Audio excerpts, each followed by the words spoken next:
My name is Lisa Richter, and I am principal in a group called Avivar Capital. There's my other principal walking in the door, Tina Castro.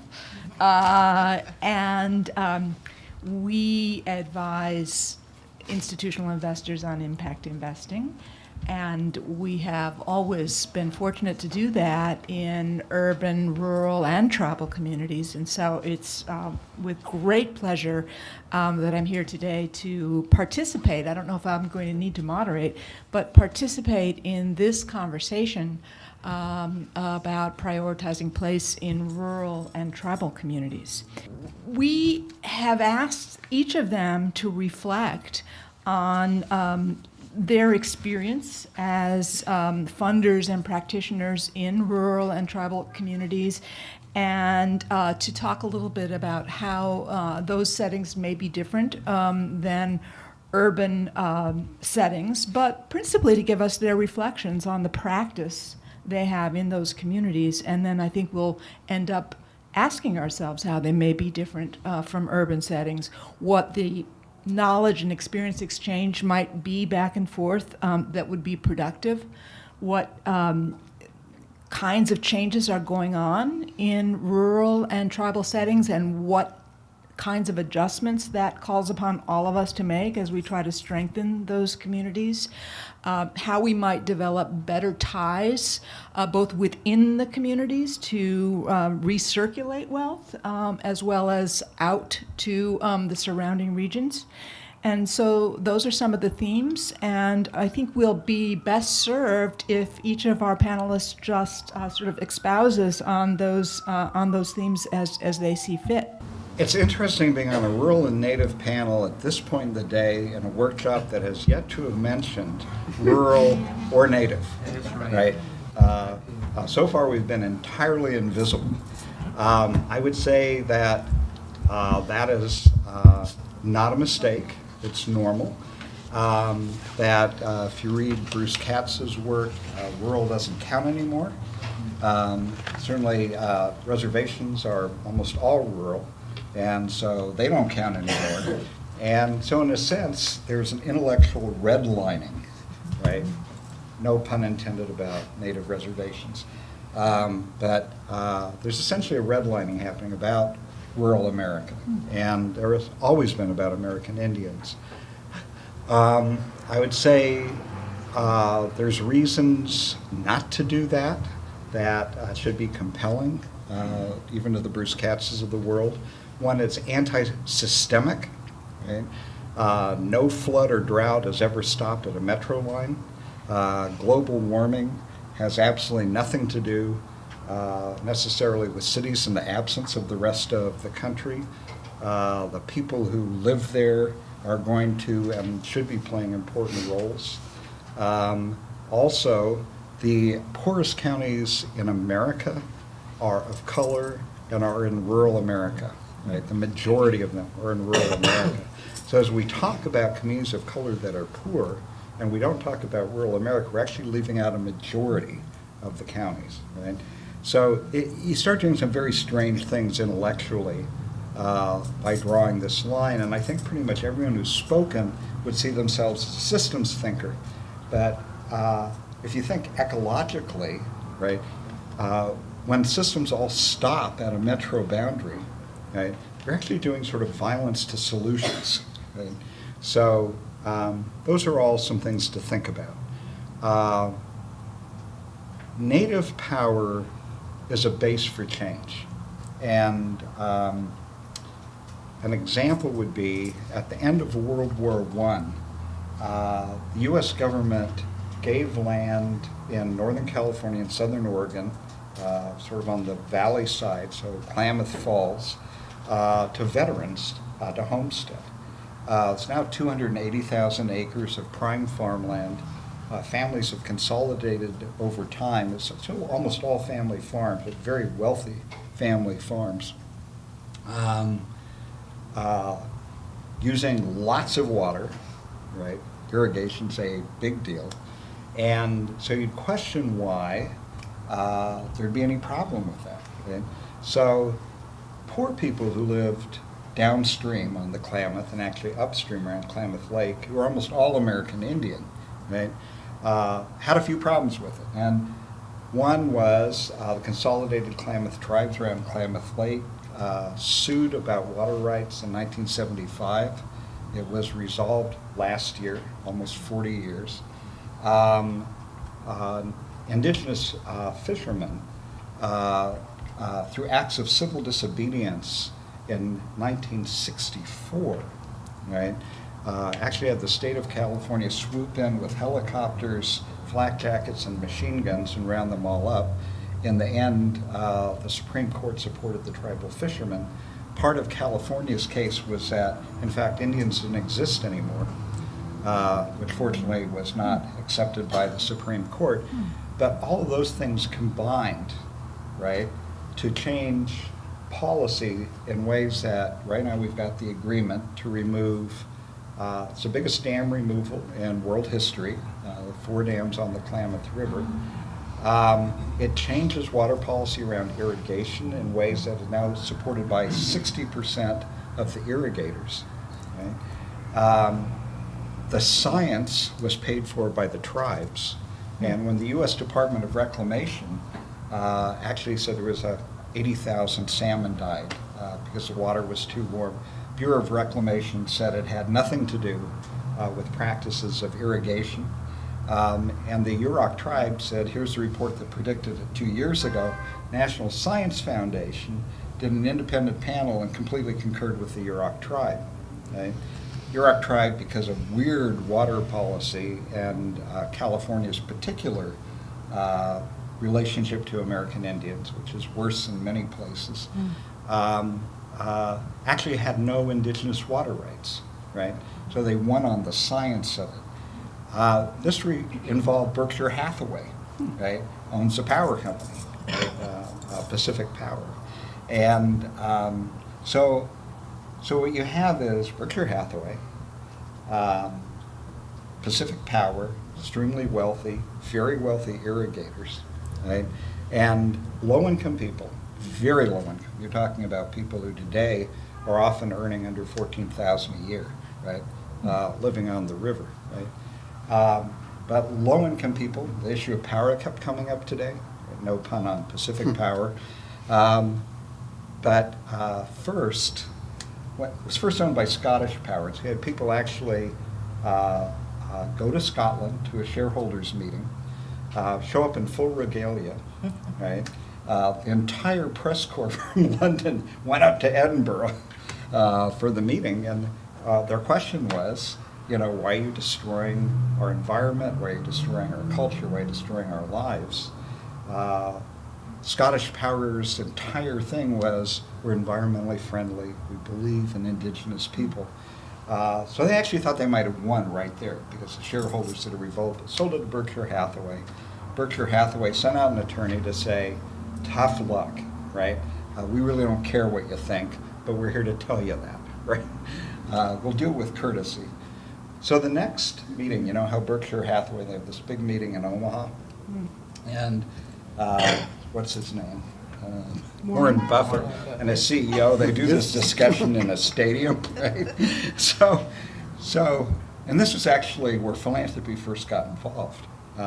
Actually gave a grant for people to travel to Omaha, right?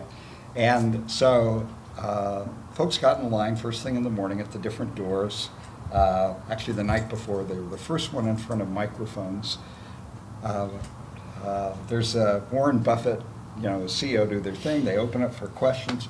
Person stands up to the mic, takes off their coat, they're in full regalia, and says, "Why are you destroying our people, our river, and the environment?" Right? He gets dragged out. Right?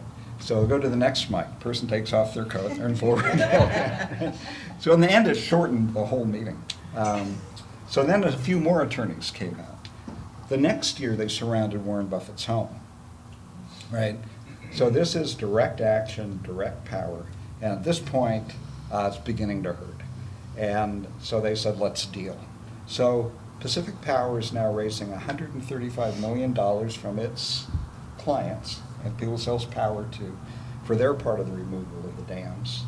The most important thing that happened where that native people said to the irrigators, we have nothing in common except it's in all of our interest to have an agreement on the water, right? You need minimum flows, and we need enough flow at the right time of the year for the salmon, right? And the irrigator folks totally opposed to it. Of course, I mean, they were to the right of the right. Finally, 60% of them voted to pursue the agreement with the native people. There's two stories in this. One, this is hundreds of millions of dollars involved in this. Bruce Babbitt would come out to the Klamath River repeatedly. He wanted this to be his legacy as Secretary of the Interior. But furthermore, you could attend meetings in like little towns called Orleans. That's, over two mountain passes and a road you don't want to drive on. You get to Orleans and you'd be in a meeting with people driving their old beat up cars, and someone would say, well, what do you think Bruce would say about that? Well, I'll call him. Yeah. Right? And you're saying you're going to call him? Yeah, I've got a cell phone number. He's at home now, so he'll expect the call. The translation of power into policy change that affects the environment has to do with culture, has to do with the use of water, with how you form agreements, the possibility, the templates for forming agreements that should affect all water issues, certainly in the West, and is being looked at as a model, all came out of the activism of low-income people, mostly American Indian, right?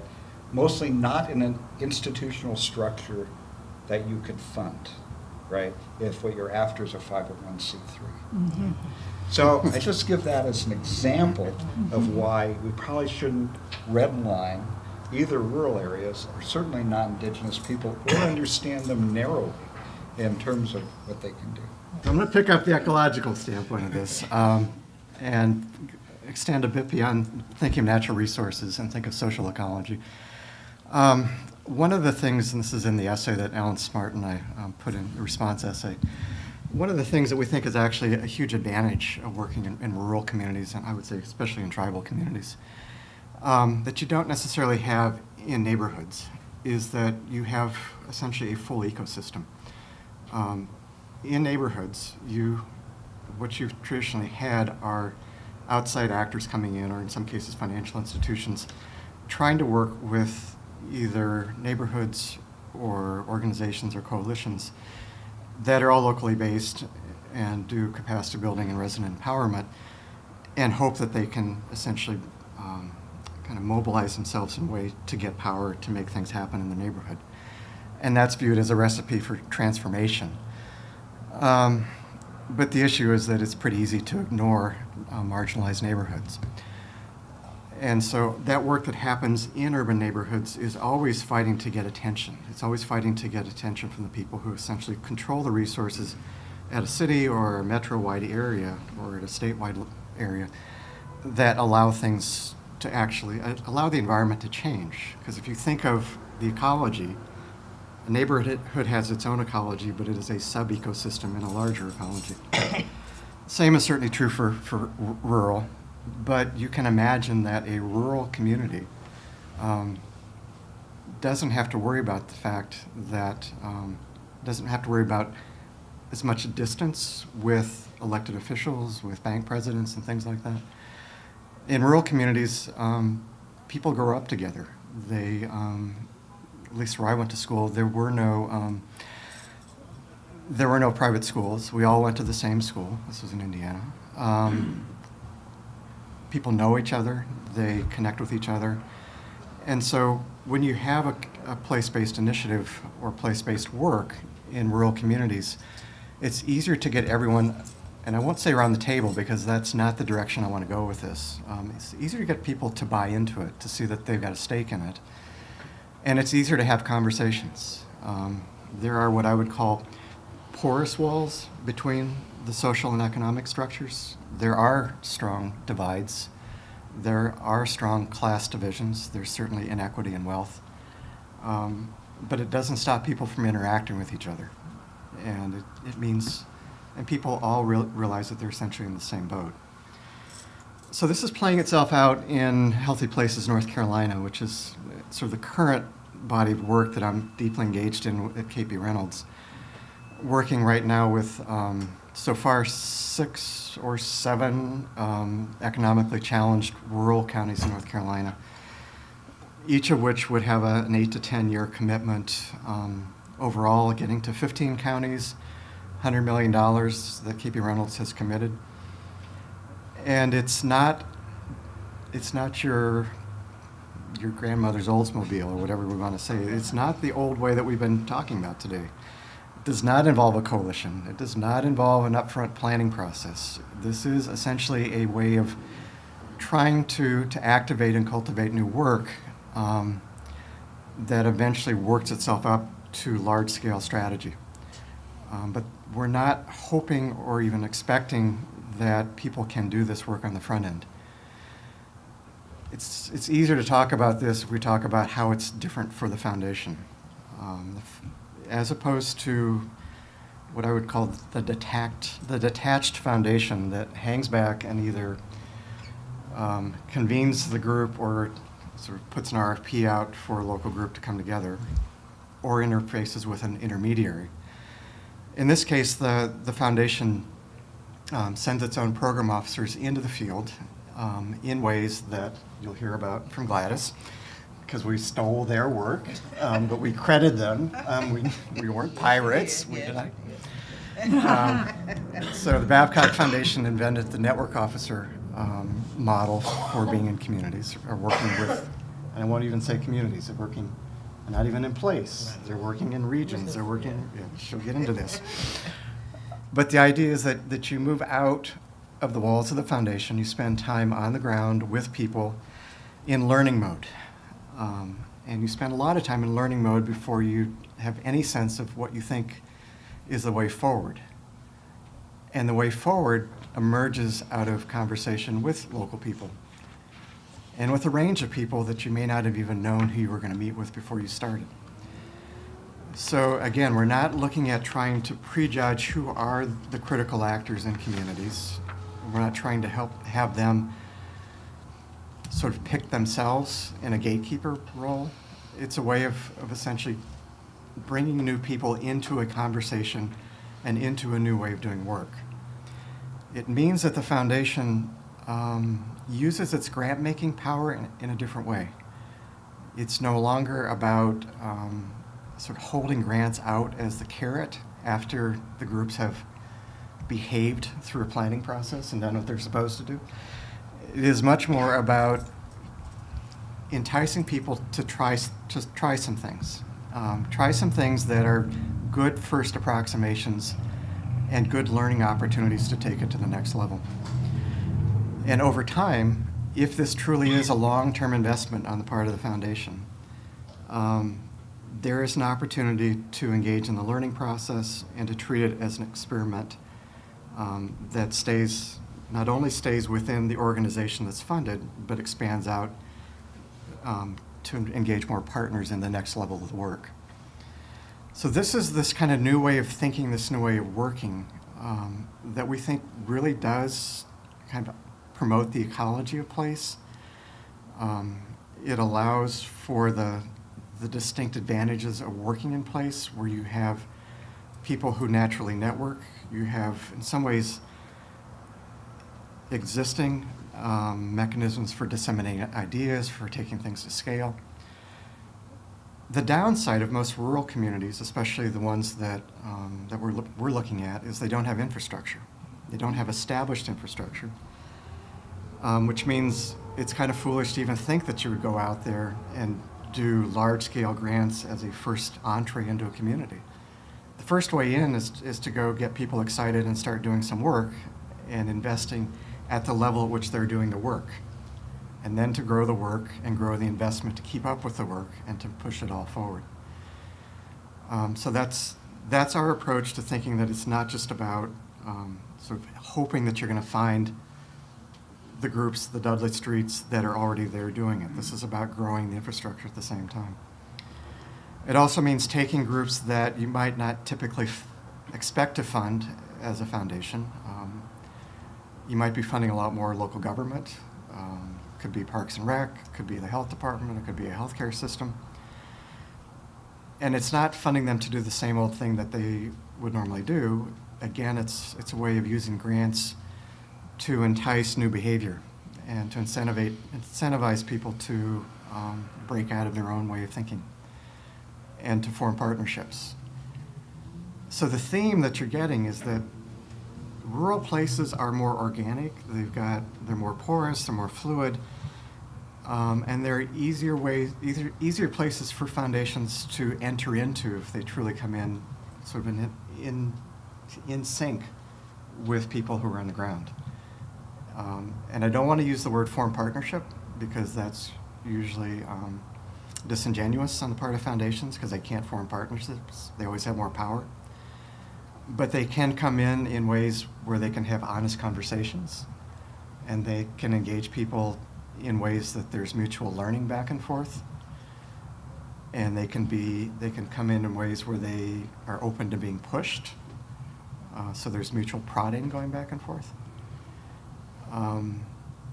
And so that's sort of where we've been going the last 2.5 years with KP Reynolds. It builds on a lot of work that we did in Colorado in the 1990s with the Healthy Communities Initiative, which was a planning-based process, but taught us, and this is, I'm using every chance I can to get this message out, taught us that the most important things that happen out of these planning-based approaches to place-based happen later on. They happen years after people have done the first round of the things that were funded by the foundations. So the interesting thing was that it took an external evaluator to come in 10 years later and tell us what had actually happened before we realized that the important stuff was nowhere in the action plan. The important stuff had grown through a learning process and experimentation. It had sort of taken hold organically.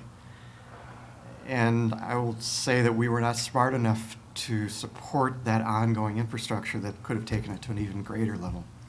But that was our wasted opportunity there in Colorado that I don't want us to miss out on again. Thank you, Peter and Doug.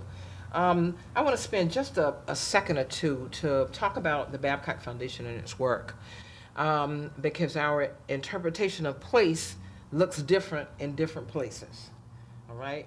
We are a regional southern funder, and we are a family foundation, and our mission is to help move people and places out of poverty and achieve greater social and economic justice. Yes, that's a big one. It's very big. It has many entry points because when we say help people move people and places out of poverty, we're talking about multiple entry points around asset development in that mix. The second part of that, achieving social and economic justice in the Southeast, is a big one as well. We're talking about policy advocacy and systems reform. And so we are first led by place. Place leads everything. And the way the Babcock Foundation has described place, we recognize that there are many Souths, that we have one region, but there are many Souths within that context. And so one size does not fit all. So what we've done with this definition of place and then strategy was to follow the momentum that exists on the ground in those places. For example, I know it sounds real crazy. For example, it is slightly schizophrenic at times. The work is very nuanced. In Appalachia, that's 3 states, right? The strategy there, we saw that there were a number of organizations thinking about how coal could not be king anymore, right? And begun to look at this notion of economic transition and what that means for an entire region. And as they began to look and they began to work together and more money was put into Appalachia, and folk began working together in a different way, they figured that there could be something done with this economic transition piece, where you had lots of folk who were working on environmental justice and economic justice in Appalachia. So we followed that momentum for a while. We supported some grassroots organizations working in local communities, working in rural communities where there is not, as Doug said, a whole lot of infrastructure. We supported some other kinds of places in that mix. And ultimately, it added up to something called economic transition. Now, how do we support rural organizations in that, and rural communities in that process? We support lots of things that look like new ways of farming. Did you know that Kentucky is now experimenting with industrial hemp? Now, that's a wonderful thing. Let me tell you why that's a wonderful thing. Because many people from growing tobacco for a long time, when tobacco changed what it looked like in the South, people started growing weed. I mean, they did. They started growing weed. This is an opportunity for people to make money in a different way through industrial hemp. There's a huge market for it. So folks in Kentucky are growing industrial hemp. It's new opportunities, renewable energy. They're looking at renewable energy and wood products. They're looking at collective ownership in a way that folks have not looked at collective ownership before. They're looking at forestry. So again, along with policy pieces that say the tax structure is terrible in this region, how do we work together to change that? The environmental justice pieces, they are still on the fence, the EPA, about remaining mountaintop removal and coal as king again. Coal is not king or queen anymore. I don't know where coal is at this point, but he or she is on her way out. In a place like South Carolina, where there is not a whole lot of statewide policy infrastructure, our entry point there has been around community economic development, right? In all of its forms, and it is through CDCs, not the CDCs of the 60s, but the CDCs now that exist in that state who take a full approach to community economic development in both the 1 or 2 cities in South Carolina, because it's only 3, right? About 3, Greenville, Spartanburg area, Columbia, Charleston. And the rest of rural communities, there are CDCs that take a comprehensive approach to community economic development. There is not serious infrastructure in South Carolina around policy development, policy reform, and systems reform. So they have looked at how they can use what they have to make what they need, if you will. And so they have begun to create their own opportunities by strengthening the community development financial institutions that exist in that entire state, to begin to build rural communities by supporting housing, supporting their own housing development, supporting new businesses, supporting food-based businesses, supporting forestry along with the U.S. Forestry Endowment. They are beginning to support forestry development. You have lots of African-American families in the state of South Carolina who own rural land. They don't know how to create opportunities for wealth creation from that farm and from that forestry land. And they are beginning to do that. So again, for us, place decides. It's place first, and it's then strategy. Now again, we work in a region where we are we've deconstructed most forms of injustice in the country. We have constructed it. It's just that simple. It is, we've been the authors of resilient systems that pop back in different kinds, in different ways and forms, from slavery to Jim Crow to, to right on up till now, till this day. We still struggle with issues of race. In some places in rural communities in Mississippi and Louisiana, and those places, it's not as simple as say that we have a destiny that is connected. When you're still looking at a railroad track and one cousin on this side is black and the other side is white, and they will never come together because they are connected. They are relatives. It's just that simple. Truth is truth. That's how it is. But it is amazing to me that the Babcock Foundation is the 3rd largest funder of rural in this country, and we only have we only grant $7 million a year. That's terrible. But it speaks to this notion that Peter was talking about the importance of rural and where it lands on people's radar. I will try to draw out a couple of the themes that I heard, but not for very long, because I think we'd really like to have a dialogue with everyone in the room.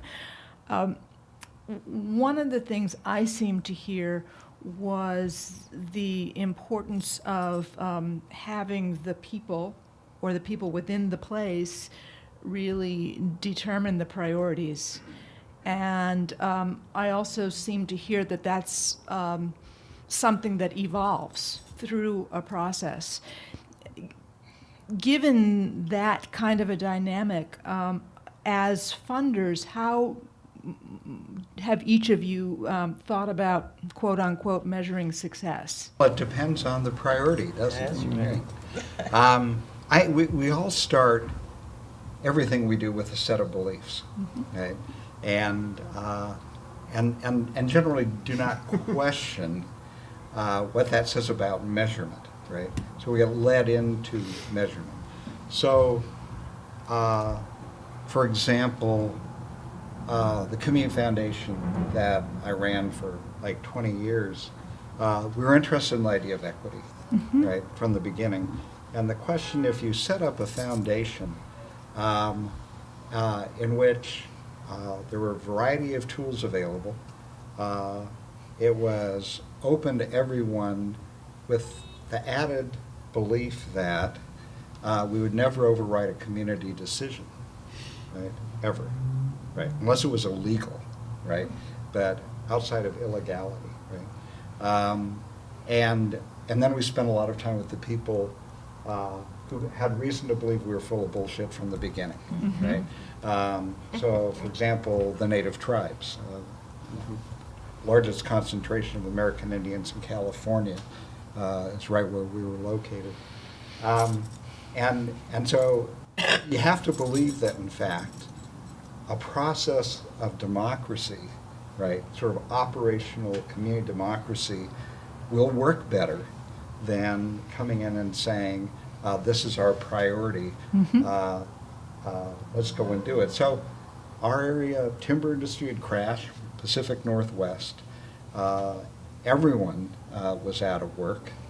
Mills were closing. Every month another mill was closing. And in fact, in Del Norte County, which is the poorest county in the state of California, near the Oregon border, 100% of the mills closed. No base left, right? And through working with leadership that was American Indian, environmental, timber industry, business, and meeting with people separately around getting clear about what their agendas were, what was important to them, and then building ways to start working together over time. The economy in Humboldt County now, employment's as good as it was in the heyday of the timber industry, right? People aren't getting paid as much, right? They're not union jobs. And one of the things that the environmental movement didn't think about was that when you take away jobs that are union jobs and you don't consider they're union jobs, because you would think the only thing that counts is not cutting a tree, right? That you're doing other things to the environment. For example, well, I won't go too far with that one, but so what we found is, for example, in the economy, it was very measurable. It was by national statistics. Rural areas, we did much better than most rural areas. Process of inclusion, we're at the core of it. And so, actually, all of this is taken from other people. We didn't invent anything, right? And I don't think anyone ever needs to. But the notion that people in a community work at different speeds and in different ways, right? And if we call inclusion, we're going to have an open meeting and invite everyone. Where you get only the people comfortable at that meeting, right?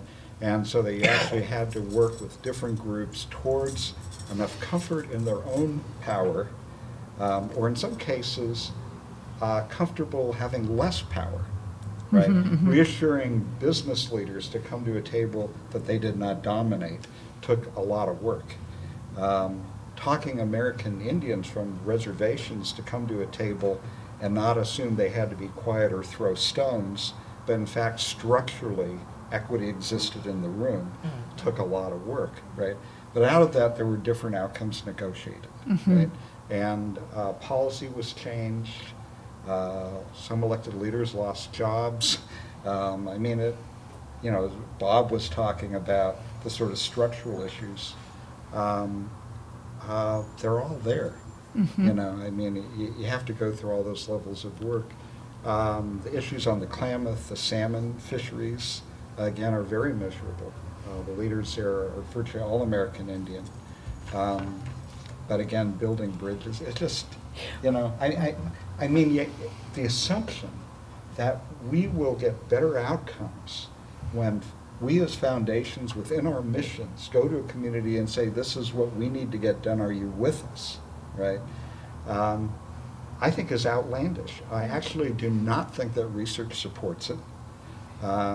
I think if you look at the most powerful research, which to my mind comes from the work being done on governing the commons, that started at University of Indiana, right, Bloomington, and move forward to understanding institutional diversity.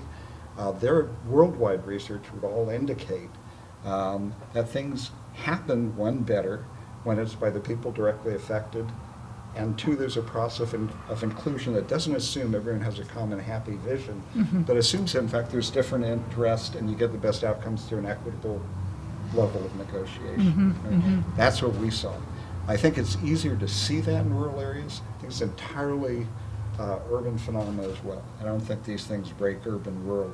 Yeah. I do think they're easier to see. Exactly. So one of the, I would say, the silly things we did was that out of that planning process, which we actually thought as one of these foundations that had its own agenda coming in that was very health specific, the idea was that these planning groups, they were representative stakeholders, would come up with an action plan in line with their vision of a healthy community, and that the action plan would include action projects to get to healthy people. At this point, it was Healthy People 2000. And that was in line with the board's expectation of being a health promotion kind of initiative. Well, what folks came up with in about half the communities was they wanted funding to maintain the infrastructure to keep doing the work. And that involved mostly hiring staff who would do things like more civic engagement, regional planning processes, essentially kind of take it out beyond this confined thing to something else. And those groups we funded for a couple years, and then without funding they disappeared because they're in rural communities, and it's pretty hard to find local groups to fund something as amorphous as capacity building or civic infrastructure. And so if we had kept funding that, that was essentially a statewide infrastructure for the foundation to continue to fund the good work that should have been happening throughout the state for years to come. So we shot ourselves in the foot. I mean, we had done the hard work to grow the infrastructure, and then we had starved it, and essentially just kind of withered on the vine.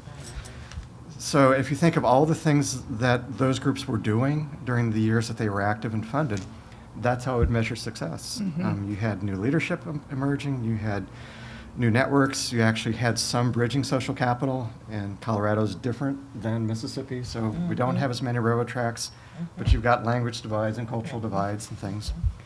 Beginning to make some inroads in bridging between those groups, and beginning to change the culture in ways that promoted more inclusivity, promoted more self-reliance, got people to think more sustainable terms.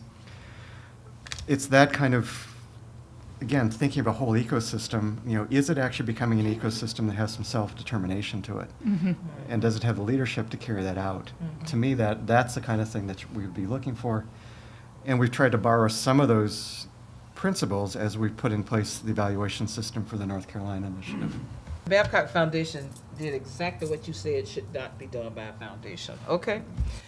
We work on 10-year arcs.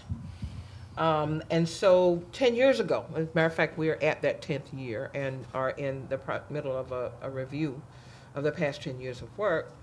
We said if the Babcock Foundation spends $80 to $100 million, We are not going to be even anywhere near that because the market crashed somewhere in these past 10 years, so $80 to $100 million is not going to do it.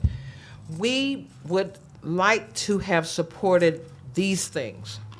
Now, these things were things like 5 to 7 policies have changed to benefit low-wealth people and communities to help them move out of poverty. Or that there is infrastructure in 5 or 3. They were very, aspirational on some level because policies don't change easily in the South that that impact low-wealth people positively. So we did 5 to 7 or something like that, and so they were kind of loosey-goosey for really smart people.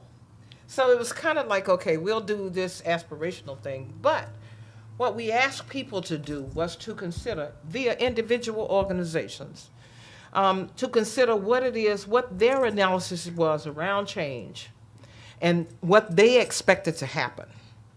And so, because we made ours very open, our organizational sort of outcomes as a foundation, open and loose and light, they were able to, we found ourselves in their work, if that makes sense.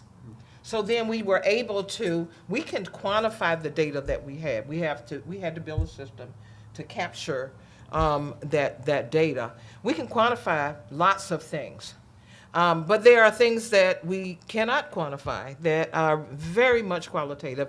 That's the richness, the stories of the richness in this process. And when coupled with data, they will make a difference. And I'm sorry, I'm like deep into this because I said we're in the middle of a review. But it's been hard for people in especially some of our, again, the problem we have with the South is that we have varying levels of capacity in rural communities, and it's fragile in a number of places, and where it's not fragile, it's very weak, it's exceptionally weak. We have been a capacity building foundation for a really long time. We think we know something about organizational development. Now, whether we do or not, I don't know. But the point is we think we know something about it. So we are very open. We're general support funders, 100%, almost 90-some% general support funders. And in the confines of that general support funding, we always allow folk the opportunity to do capacity building work. And so we have learned that we have to help people to achieve their outcomes in a way that makes sense for them. As we are also a learning institution, and I know everybody says that. Foundations say that, and it's not normally true, and all that's probably not true in our case either. We try, okay? But we do feel like we're co-learners. With the changing role that Doug talked about for us, my program officers are not called program officers, they're called network officers. Because we are a regional funder, there are 3-4 of us who works in 11 states, right? We have to learn very differently than a normal program officer would do by just jetting in, saying, what's up, here your money, or here, your money's not coming, either one. Yeah. We've had to become co-learners with our grantee partners. We've had to understand what happens in communities, understanding that we only have a little bit of money. And in order to extend that and leverage that capital that we have, they've got to be working with some other folk. Now, we've learned through organizing that there are no permanent friends and no permanent enemies. So they move fluidly in and out of informal coalitions, if you will. Some are formal, some are informal. But we co-learn with those folks. We also, in one state, for example, well, in all of them, actually, and in one state where we're working on some policy issues around a state constitution. See, Babcock Foundation takes a long-term view of things. We don't work on anything easy. In Alabama, for example, the state constitution is one of the, it's a 1901 constitution. It has no home rule. It disenfranchises African-American folk, poor folk, everybody except very rich white men. And it has been around since 1901. There is no home rule. It is the largest constitution in the world. It has 912 amendments, my last count, okay? So we are supporting organizations to change that constitution and to do some tax reform work. Now, they chose working on that. And we fund about 7 organizations at the state policy level. Some do grassroots organizing on the ground that are connected to those organizations at the state policy level, but we fund every single one of them, and we provide a little glue support for that informal network. And so that, again, this is a learning process for us. We are trying to understand. Now, our role has been, it's not that, we know a whole lot about policy or about housing or about whatever the issue is. But we've learned to ask very, very interesting questions.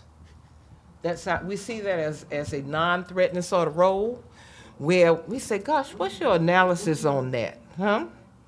What can you learn from that? Who should be at this table and is not at this table? What's your analysis on who should be at this table and not at this table? So we become co-learners with our grantee partners.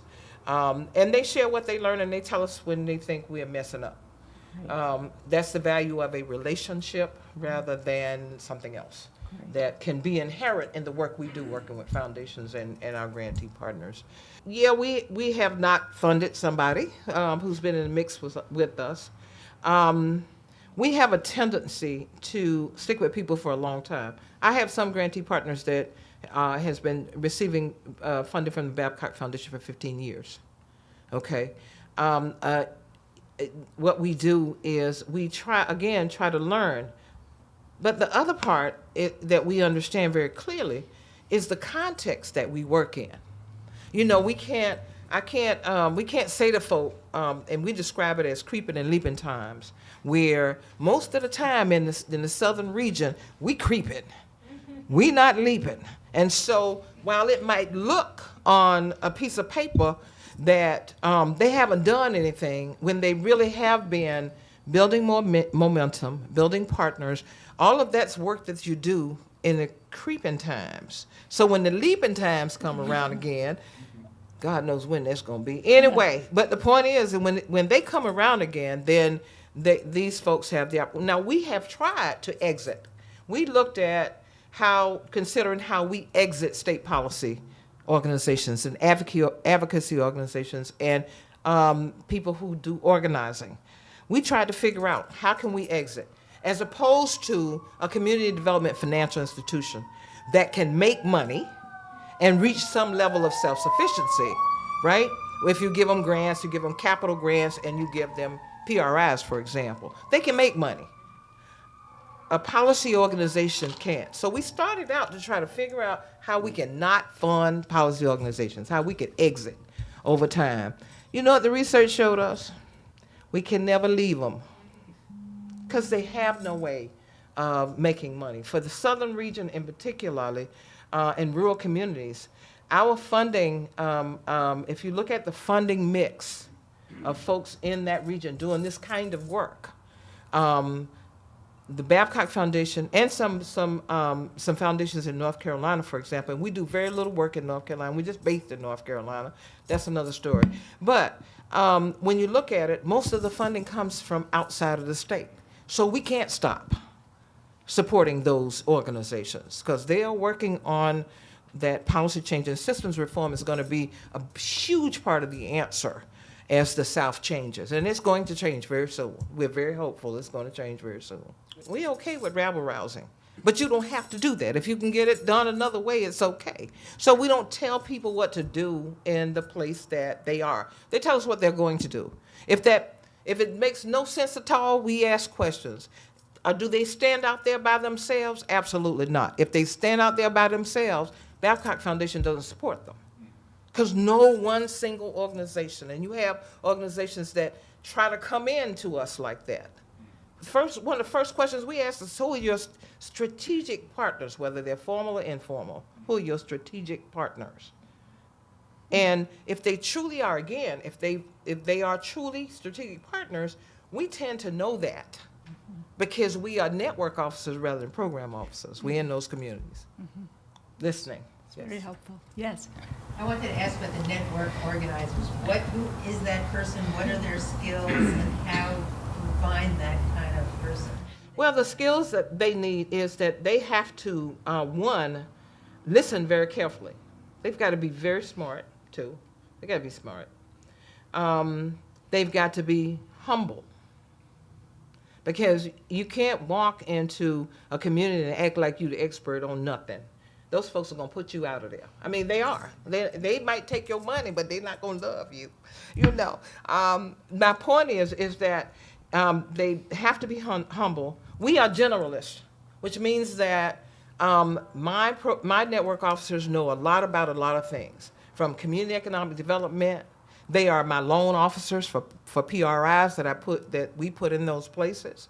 They know housing development. My network officers understand what it takes to do policy and systems reform, even administrative rule changes. So they have to be very smart. We're not talking about somebody who just specializes in education.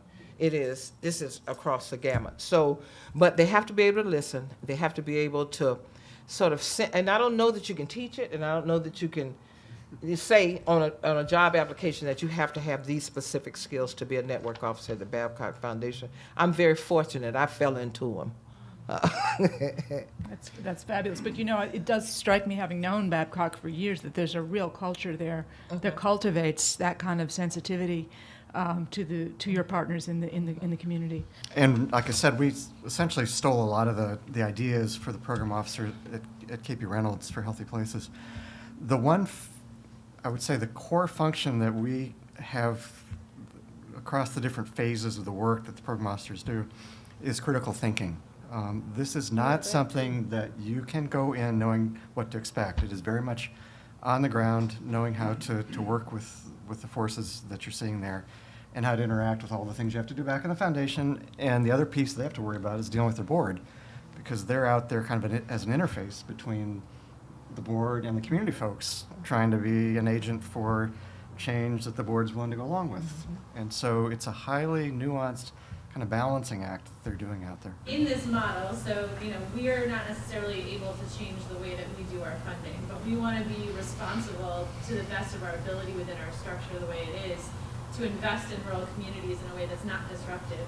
And I found it really interesting in talking to some of our rural grantees and hearing things like, well, it was wonderful we got the grant, but now everybody thinks we're rich, and so nobody wants to give us money or support us anymore because they think that we have all the money we'll ever need in the world. Which is like a really, just something I hadn't, one of those unanticipated, unexpected sort of things that happened. So I'm curious, having to deal with the sort of national funders that come in that don't have these deep networked approaches, that don't necessarily, we want national funders to be investing rurally, but they're not always going to have the capacity to do that kind of on-the-ground work. So what are either the structures or the policies or the attitudes or the grant agreements or the partnerships, what would you change about the way that national philanthropy happens in rural places to help? I think something that's sort of entirely lacking is that institutions, the funders, look at their risk, right?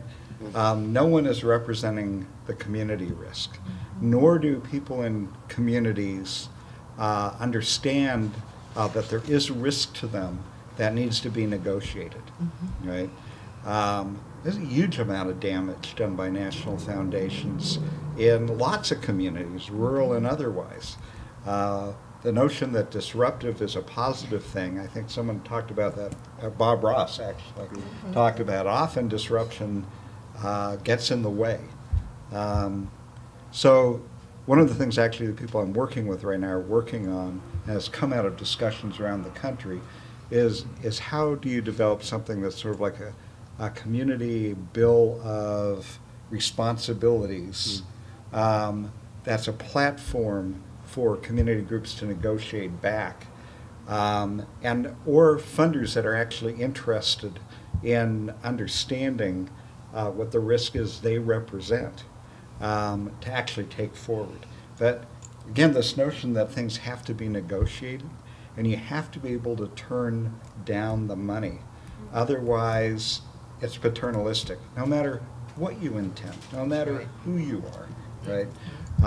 You're entering into an agreement, and if the agreement is, of course I'm a nonprofit, of course I'm going to take it, right?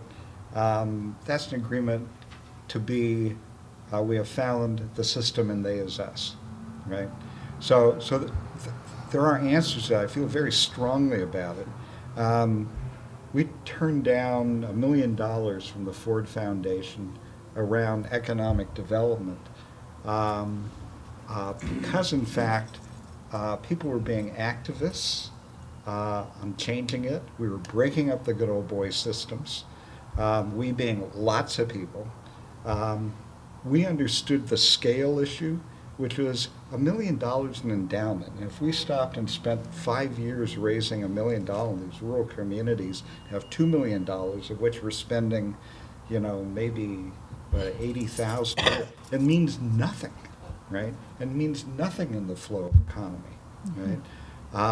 And so it would have actually taken us out of the role of supporting the activism, right? So we turned it down. To their credit, they actually had us come to New York and explain why we turned it down, right? Which was an interesting conversation, right?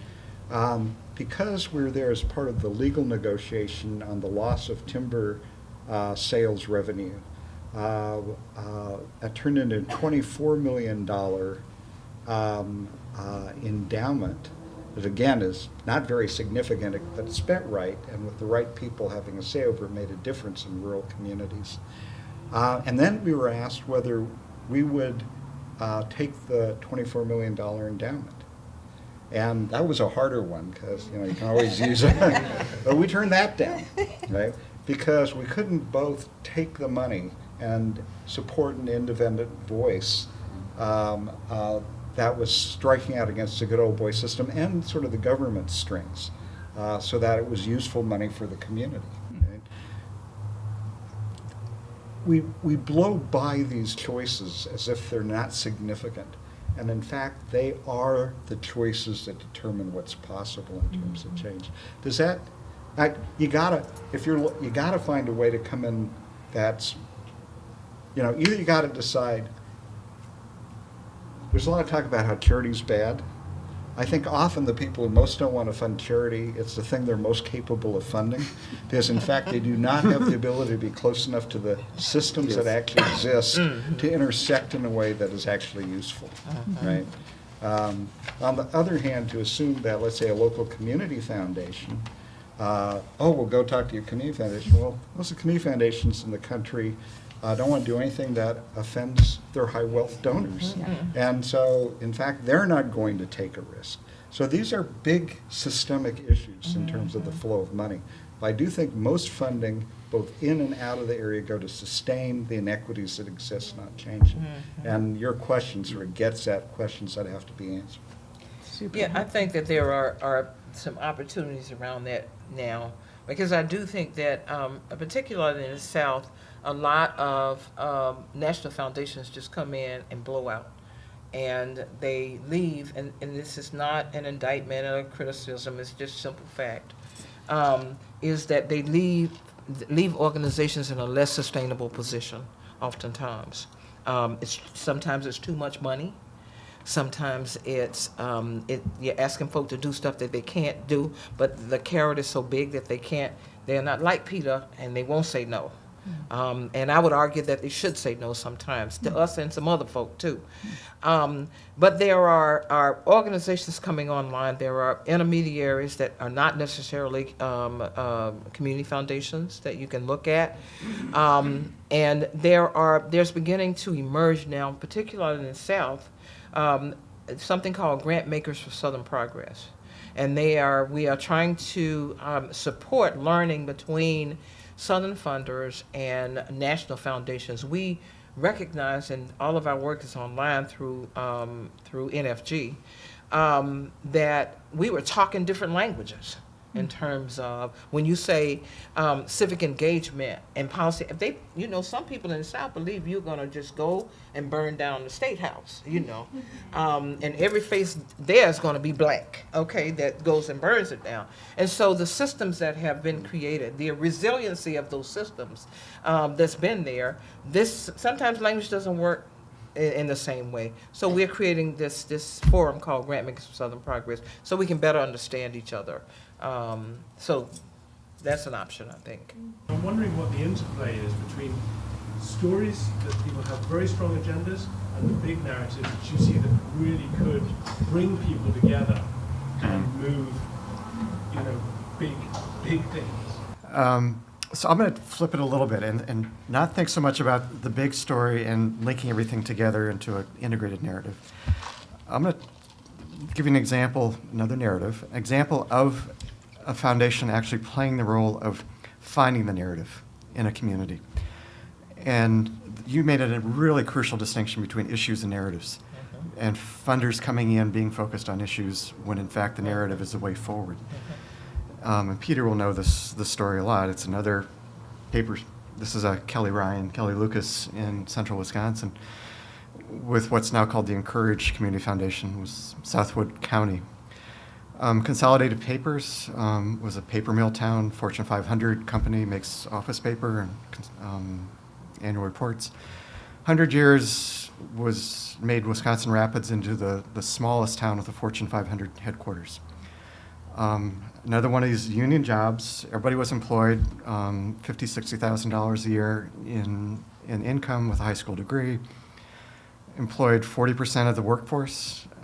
Everybody was happy, it was juicy, went forward for years, full employment during the Depression. I mean, nobody ever had to suffer from perturbations in the marketplace. You get to 2000, and all of a sudden, the global forces undermine everything. They sell to store, it's the group. Someplace in Finland or something. Yeah, in Finland. And all of a sudden, it starts to crumble. And some of the facilities start closing, the mills, people lose their jobs. They go from 6,000 people with jobs to 1,200 in the course of 4 years. The price of cranberries goes from $60 a barrel to $12 at the same time, and this is the biggest cranberry growing region in the country. So the issue was joblessness. The issue was the whole thing collapsed. People lost their jobs. They were completely hopeless.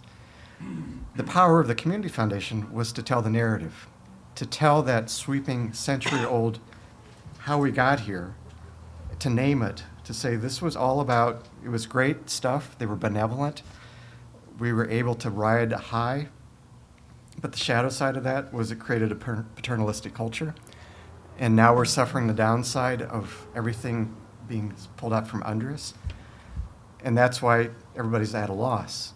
So that narrative, naming it that way, and then creating the narrative going forward in combination with the people who lived there is that was the most powerful thing that a foundation could do beyond the money, was to actually give people sort of a frame for understanding who they were, how they got to where they are now, and how to go forward.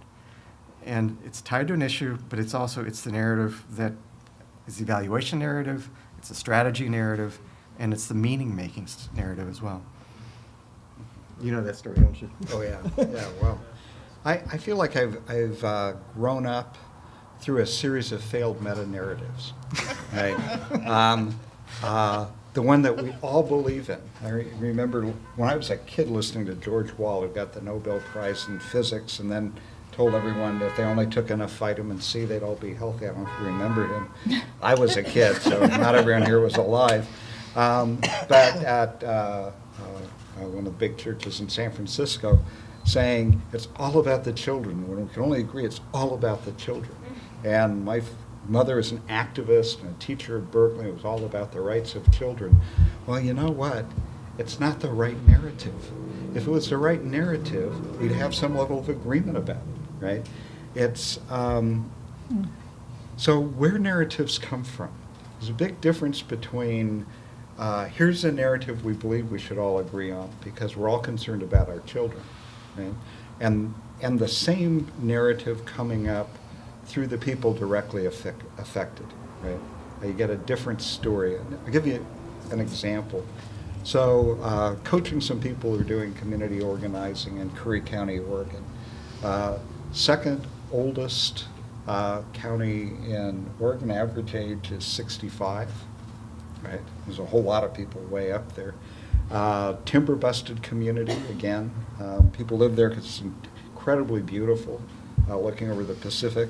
So we started by getting the data from Oregon State University and talking to the people there about what they would expect to see. One, huge older population. Typically older populations like that, particularly when they move from out of the area, really just want to lock their doors, will not increase taxes. They're escapees from California. Communities like this have a huge problem in terms of supporting the conditions for younger families, and particularly issues like education.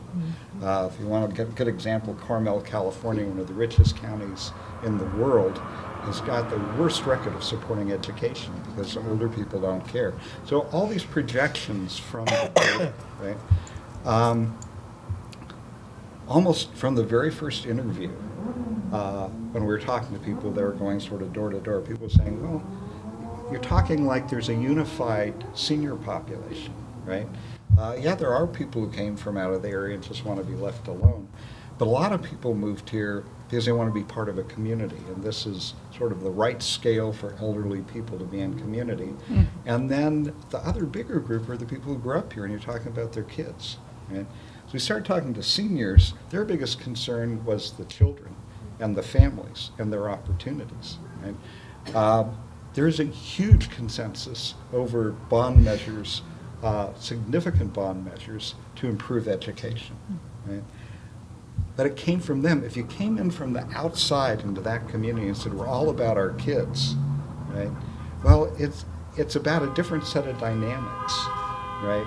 That leads you to the same place. I wish I could say I can see in America where the big narratives have generally led to the sort of changes that we want, as opposed to the narratives that are actually there in every community.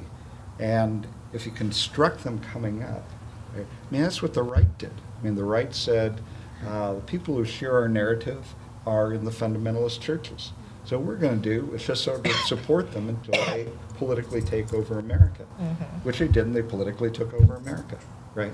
I mean, but they didn't come out ahead of them, right? They understood that those narratives had to actually come from communities, right? Now, I don't think if we want something that's richer and broader, that we can do it any differently in a way that actually captures the spirit of American democracy.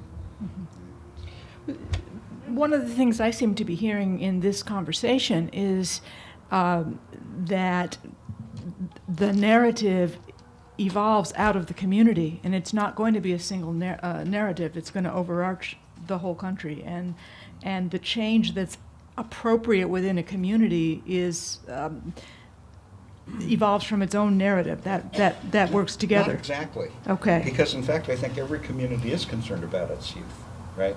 And if you can let it come up and people start connecting, then you get powerful communities with an agenda. If you get people talking about, well, this is our national agenda, no one listens, right? And you don't get action. Right? So it isn't, these things do link. I mean, it's amazing working with, environmentalists, tree huggers, tree cutters, and American Indians, Latinos, and corporate owners, right? And through very, very difficult process, but coming to total agreement that actually changed state policy in 5 different state policies, right? You just had to get there because, in fact, they could get to the point of a shared narrative, but it wasn't. You couldn't do it through an easy process. I think changing America is going to take us being willing to be a lot less comfortable. I think the stories Bob tells are just great examples of that. But so, Peter, that's really important what you just said. Could you give us a little more insight into how that process got to involve 5 states? How it got to- how it got to be, what some people might call scaled to 5 Sure. states, from place to a large region, So, if it was a contiguous region. When you're talking Right. about 5 states and different constituencies that came together behind certain things. So, the 5 states you're talking about Philanthropy Northwest. What you just were Okay. referring to. Yeah, so it's the state of California. Okay. And increasingly Oregon, so it's not 5 states. But, so the state of California, the governor's office, did economic futures in each major metro area, working with chambers of commerce and business communities. The only way the rest of the state, which, it's a few million farm workers and, a few other people, were considered were as subsidiaries, right, of the urban area, which meant that they were voiceless, and the systems they represented were voiceless. Because we were involved in a lot of community organizing, very active groups, and I think particularly because American Indians were involved and they were of interest to the state, the governor's cabinet called us in to meet and say, well, should we do something for rural California? Right?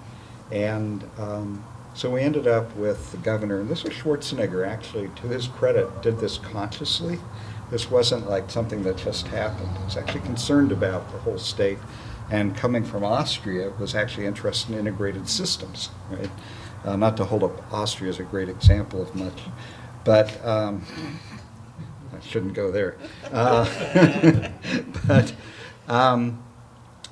so we ended up with very low-income people from the Klamath River, the Eastern Sierras, big agribusiness from the Central Valley, people from the Mexican border, all in meeting hosted. We had almost the entire governor's cabinet involved. Mm-hmm. And out of that, the biggest issue everyone was facing was broadband, right? I mean, it's the digital divide, it's in all these areas.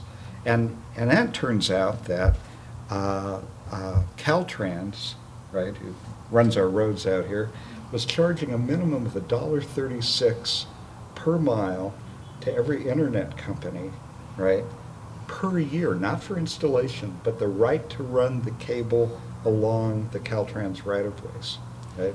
So if you got out to the reservation in Susanville, right, California, Nevada, Oregon border, talking about hundreds of thousands of dollars, right?